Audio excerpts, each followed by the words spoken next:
Hello everybody, welcome back. This is the third video of this channel.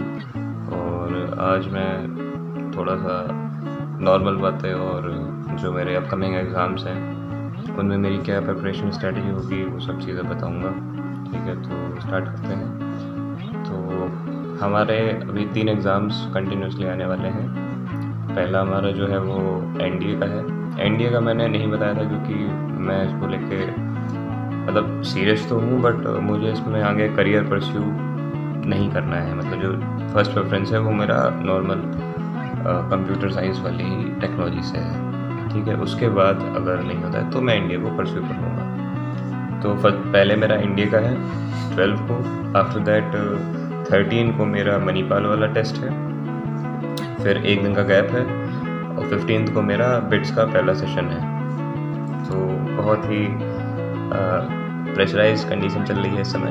और हमारा जो पहला एनडीए का है उसमें तो लगभग आज 7 तारीख है और 5 दिन बचे हैं। तो 5 दिन में कवर करना है सब कुछ, और कवर मतलब बेसिकली रिवाइज करना है वैसे तो। और कुछ टॉपिक्स हैं जो थोड़े से स्ट्रॉन्ग कर लेंगे। और सैम्पल पेपर मैंने देखे तो पहले मुझे ये पता चला कि बिट्स का 2 सेशंस में होता है, कि पहले मॉर्निंग का एक सेशन होगा और फिर कुछ टाइम का ब्रेक होगा, फिर आपका सेकंड पेपर होगा। तो पहला पेपर मैथ्स का होता है, तो मैथ्स के पहले मैं देख रहा था सैम्पल पेपर। तो सैम्पल पेपर भी देखे और प्रीवियस पेपर भी देखे, तो मुझे मैथ्स मतलब जे के कंपैरिजन में तो थोड़ी ईजियर साइड पे दिखी। मैं किसी को मतलब ये नहीं कह रहा कि इजी एग्ज़ाम है, बट हाँ मुझे थोड़ा सा इजी लगा। तो मैथ्स इजी है क्रैक करना। बाकी जो दूसरा वाला पार्ट है वो थोड़ा सा मुझे हार्ड लगेगा, क्योंकि मेरा इंग्लिश वगैरह इतना स्ट्रॉन्ग नहीं है। और फिज़िक्स और केमिस्ट्री तो मैं संभाल लूँगा, फिर भी बायोलॉजी आएगा, हिस्ट्री आएगा, इंग्लिश आएगा। तो वो सब चीज़ें मेरे दिमाग में घूम रही है कि मैं उन्हें कैसे स्ट्रॉन्ग करूँ। तो अब देखते हैं, बहुत सारे सोर्सेज भी मिले हैं यूट्यूब पे जिसमें मतलब वन शॉट में कराया गया है सब कुछ, तो उससे करूँगा। और क्या कर सकते हैं बाकी। और एक जो मतलब लेवल है कि आप किस एग्ज़ाम को मोस्ट कंसीडर करके प्रिपरेशन कर रहे हो, तो मेरा जो लेवल मैंने सोचा है, मैंने बिटसेट का सोचा है कि जो बिटसेट के क्वेश्चन आते हैं जिस लेवल पे, उस लेवल पे मैं प्रिपरेशन करूँगा। और क्योंकि अगर आप बिट्स के लेवल पर कर ले आओगे तो आपका मणिपाल वाला भी क्लियर हो जाएगा, क्योंकि सिलेबस तो सेम ही सब्जेक्ट्स आ रहे हैं, और जो एनडीए में वो सेम सब्जेक्ट्स हैं उनका भी आप आराम से क्लियर कर ले जाओगे।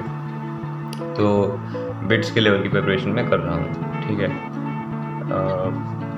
बिट्स में एक चीज़ जो हुई है वो ये है कि मैं जब रजिस्ट्रेशन कर लिया था उसके बाद उनकी एक स्लॉट टाइमिंग आई थी कि आप इन डेट्स में अपना स्लॉट बुक कर सकते हो।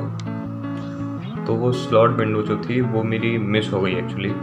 तो मैंने सोचा क्या करें, तो पता चला कि जब आप बुक नहीं कर पाते हो तो वो आपको ऑलरेडी एक डेट असाइन कर देते हैं। तो अभी ज़रा आप मुझे बताइएगा कि ट्रू है या फिर कोई दिक्कत होगी। लगता तो नहीं कोई दिक्कत होगी, लेकिन फॉर सेफ साइड बताइएगा। और क्या था, फिर इसके बाद हमारे 2 एग्ज़ाम्स और बचेंगे जो कि थोड़े टाइम के बाद हैं, हमारे वीआईटी का और कॉमेट के का। बस फिर हमारा हो जाएगा। तो ये तो first part of the video है। अब सेकंड पार्ट जनरल बातें। तो जनरल बातों में ये कहना था कि जैसे एक जो वीडियो मैंने आपको बताया था कि अपना 10 से लेकर अभी यहाँ तक का, वो तो मैं हो सकता है फिर टाइम बाद ही आए क्योंकि एग्ज़ाम्स वगैरह चल रहे हैं। और दूसरा लास्ट वीडियो में मैंने आपको बताया था कि मैंने एक यूनिवर्सिटी का एग्ज़ाम फिलअप किया है, मुझे स्कॉलरशिप मिली है। तो वो पंजाब में है, चंडीगढ़ यूनिवर्सिटी। तो वहाँ का मुझे मिल गया है 40% स्कॉलरशिप पे। मुझे जो मेन कंप्यूटर साइंस ब्रांच हैं वो मिल रही हैं। अब आप मुझे मतलब सजेशन जानना चाहता हूँ कि मैं ज्वाइन करूँ या ना करूँ, या क्या आपके रिव्यूज़ हैं।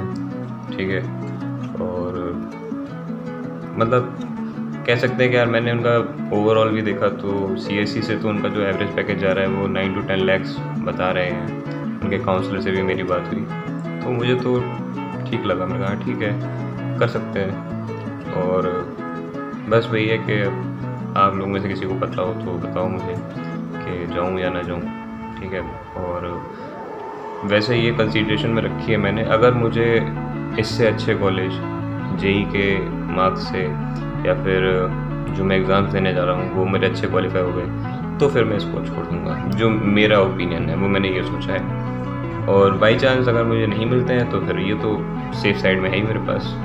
सीट बुकिंग का इनका होता है तो वो मैंने अपनी सीट एक बुक कर ली है, और रिफ़ंड वगैरह भी मुझे ट्रांसपेरेंट लगा कि हाँ ईज़िली अगर मेरा कोई अच्छा कॉलेज मिल गया तो रिफ़ंड हो जाएगा, तो इस वजह से मैंने बुक कर ली है। और इतना ही था शायद अब। और तो जेई से हो गया तो सब ख़त्म, चैप्टर को एंड कर दिया तो रिलैक्स तो नहीं। एंड अब इतना ही है भाई, और फिर कोई नहीं है। बाकी बने रहिए, लाइक कर दीजिए, कमेंट करिएगा यूनिवर्सिटी के बारे में, और अगर आपके पास कोई बेटर वे या फिर बेटर अप्रोच है जिससे मैं ये तीनों एग्ज़ाम्स कर सकूं अच्छे से तो वो भी बताइएगा। और बस जुड़े रहिए और सब्सक्राइब करके रखिए। वैसे व्यूज़ तो आ नहीं रहे हैं और मैं चाहता हूं कि मैं किसी की हेल्प ना लूं, मैं सिर्फ अपलोड कर देता हूं अपने वीडियोस। और मुझे थोड़ा सा कह सकते हो कि बिलीव है कि किसी दिन कोई बंदा मेरी वीडियो देखेगा, फिर वो और लोगों को बताएगा तो फिर वो चल जाएगी। मैं ये नहीं कह रहा कि मैं अपने दोस्तों को भेजूँगा भाई सब्सक्राइब कर दो, मैंने चैनल बनाया है, तो वो सब काम मैं नहीं कर रहा। ठीक है, अपने आप लोगों के उसमें आ जाएगा रिकमेंडेशन में, तो देख लेंगे। तो ये मेरा बिलीव है।